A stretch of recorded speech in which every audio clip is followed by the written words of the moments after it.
Bob Weigel at Sound Doctorin. I'm going to show you a modification on the Crumar Performer. I've always wanted a Performer where I could have brass and strings pushed in and be able to select whether I want a decay after I release or not. Because you know how it is. I mean, you're playing solo and you got a string sound, and you just sometimes want it to have an envelope where it continues to decay and have the brass doing this kind of thing, you know.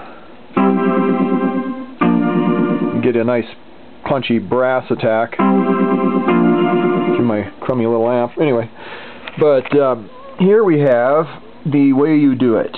This is the, as you can see, this is the top. You just pull these screws out and the top tilts up. You have to go in with a box cutter or something and cut this bottom trace on this P621 board. Now that is the common line, which is, you're selecting from. Let me get a pointer here.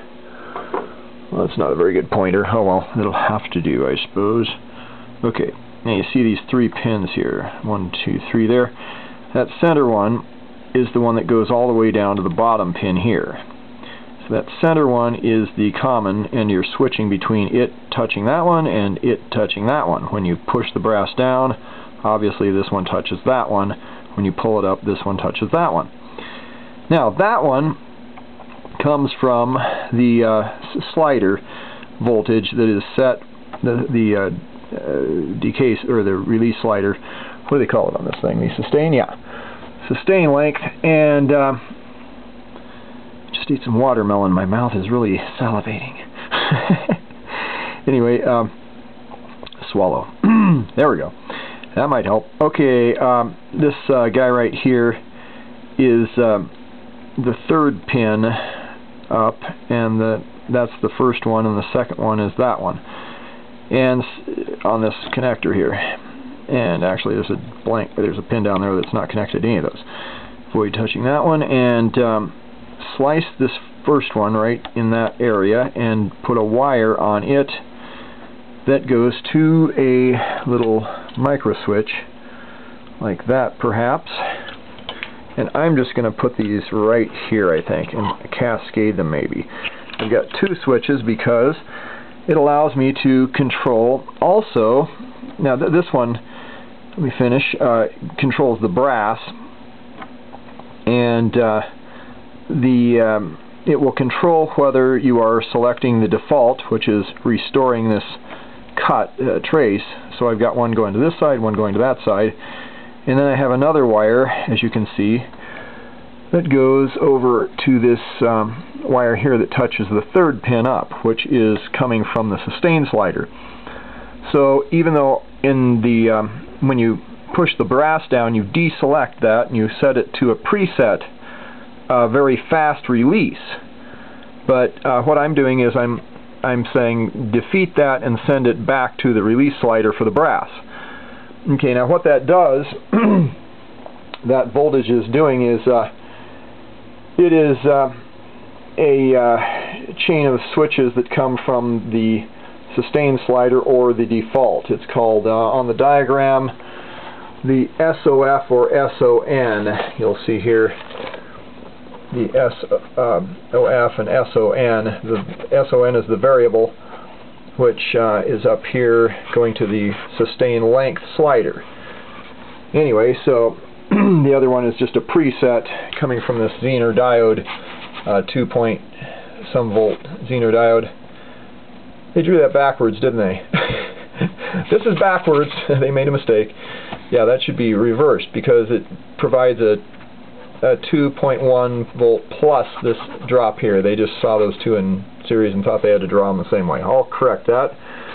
Okay, common mistake. And anyway, from the 6.2 volt source, that gets knocked down to about 2.5 volts with that extra diode, or 2.8 or something like that. Okay, so that makes for a fairly fast decay and release, sustain, whatever. And if you put the slider side on, you can vary it from that maximum amount to a very low voltage, which gives you a slower, more gradual sustain on the brass. And what it actually does is, I never finished that. It's complex to explain this, but it goes to the sustain pins of the TDA 1008s, which are the divider chips, and they have a sustain leg built into them. So that is the whole divide down network sustain. So that controls everything, kills both the string and the brass at once, since they feed off the same divide down network. Okay? Now, this other switch here is concerned with something else. Down here you have a VCA chip, the 3080 chip here. I don't know if you can see that, but it has a bypass around it. And you can switch between the bypass. When the brass is off, you're bypassing it. When the brass is on, you're getting the signal from this guy here is controlling the gain leg of this VCA or OTA chip, which acts as a voltage controlled amplifier type thing here. And then that leg that controls the amp that's driving its gain leg comes from the envelope generator, the string EG, which only has a crescendo. Okay? They did not put those in the same thing. So what I'm doing is I'm providing a switch that will also bypass this, and that is over here. Same scenario. You got 3 pins. Do you see the 1, 2, 3 pins there? So we're taking those. What am I doing? I got this turned on. I'm buzzing it.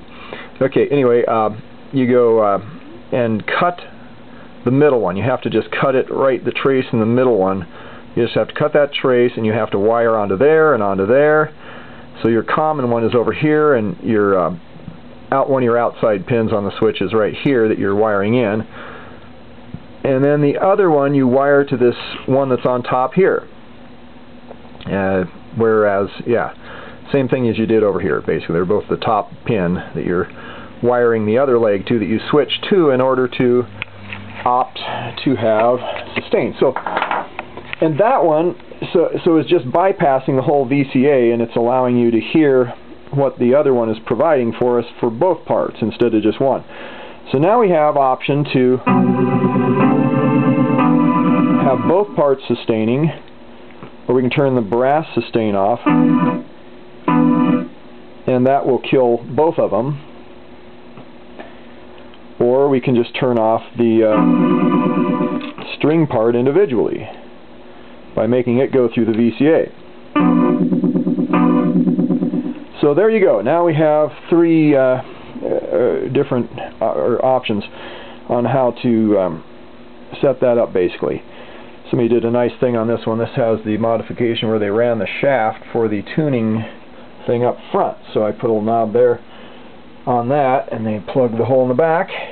Anything else we should mention while we're inside of this one? This is a special one. This is one of the later Performers, which also has transpose. So I can click that and transpose down the octaves. That must have looked entertaining. Okay, anyway, I'm playing with the camera. This is the I should get a wrist cam so I can just playing. I can just see my hand go. Anyway, okay. That'd be a new feature. Okay, I've got the helmet cam. We'll have to get the hand cam going next, wrist camera. Okay, anyway, Bob Weigel of Sound Doctorin, and enjoy doing that mod on your Performer. Hopefully it really does make it more useful. We'll talk to you later. Bye.